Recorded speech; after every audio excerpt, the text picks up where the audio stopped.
एक बहुत common myth है सब लोगों के मन में, फैमिली मेंबर्स के मन में, कि एक बार सिज़ेरियन हो गया, तो कोई 6 हफ्ते बोलता है, कोई 3 महीने बोलता है, कोई 6 महीने बोलता है कि इसको बेड रेस्ट पे ही डालना पड़ेगा, ये कोई हमारे घर के काम की नहीं रहेगी।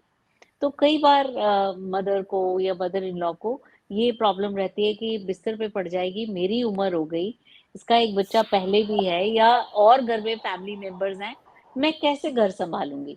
तो ये क्या ट्रुथ है कि 6 हफ्ते के लिए बिस्तर पे ही लेटना पड़ता है? ये तो ना वजाइनल डिलीवरी के बाद और ना ही सिजेरियन के बाद। हॉस्पिटल में सिजेरियन के बाद अक्सर 24 घंटे बाद चलाना शुरू कर देते हैं। लेग्स मूवमेंट की एक्सरसाइज तो हम पैसिव एक्सरसाइज तो तभी कराना शुरू करते हैं 1 घंटे बाद ही, हर घंटे-घंटे पे टाँगे मोड़ना, जब उसको सेंसेशन आ जाती है, स्पाइनल का इफेक्ट चला जाता है तो खुद से टाँगे मोड़े हर घंटे पे और साइड चेंज करे।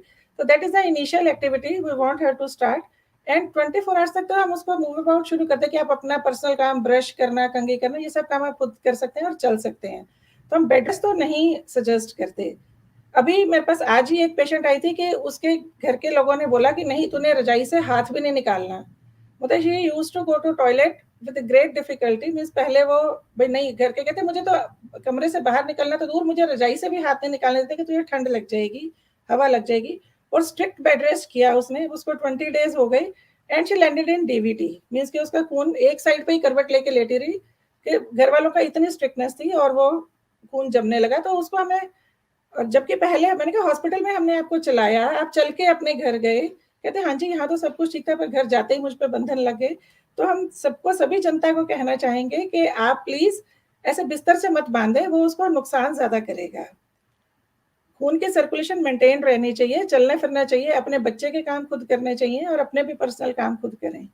हैवी वर्क के लिए हम मना करते हैं, वो तो हम 3 मंथ्स का टोटल बोलते हैं कि हैवी वेट लिफ्टिंग और जर्की रोड्स और वो सब चीज one should avoid in early phase. बिल्कुल, बिल्कुल सही कहा आपने। ये पुराने ज़माने में जीते हैं हम लोग थोड़े बहुत, हमारे घर वाले भी, बिकॉज़ उस ज़माने में एंटीबायोटिक्स नहीं थे और बहुत औरतें ब्लड लॉस की वज़ह से या इन्फेक्शन की वज़ह से परलोक सिधार जाती थी।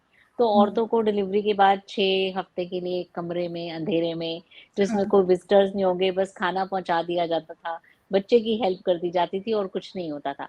बट आज के ज़माने में इतने एंटीबायोटिक्स, इतने बढ़िया, मतलब और तो और आप सोचें इतनी चेंज आ गई है कि धागे जिससे हम स्टिच करते हैं वही कहीं के कहीं पहुंच गए हैं। सो इतनी एडवांसमेंट के साथ में इतना तो बनता ही है कि 6 घंटे बाद पेशेंट को उठ के बैठ जाना चाहिए। हुँ। सही है।